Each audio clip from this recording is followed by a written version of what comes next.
దగ్గర వింటారు మన మాటల్ని. అదృశ్యంగా ఇద్దరు వింటారు, దృశ్యంగా మనుషులు వింటారు.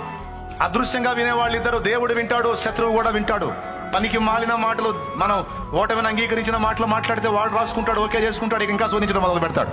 వాడికి ఆ ఛాన్స్ ఇవ్వద్దు. కింద పడ్డా ఏమన్నాడు తెలుసా భక్తుడు? శత్రువా నా మీద అతిశయ పడకు, తర్వాత నేను పడినను తిరిగి లేచెదను. నా దేవుడు రాయించాడు, నీతిమంతుడు 7 మార్లు పడినా తిరిగి లెగుస్తాడు అని.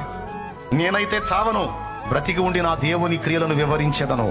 నువ్వు మరణ పడకలో ఉండి రోగివై ఉండి ఉండాలి, నా మాట ఏముండాలంటే నేనైతే చావను, బ్రతికి ఉండి నా దేవుని క్రియలు వివరిస్తాను. ఎందుకంటే నా దేవుడు సజీవుడు, సర్వశక్తుడు, స్వస్థపరచు యెహోవా, బాగు చేసేవాడు, బ్రతికించేవాడు, నిలబెట్టేవాడు. చెడిన అవయవాలను కూడా క్రొత్త అవయవాలుగా మార్చగల దమ్మున్నోడు నా దేవుడు.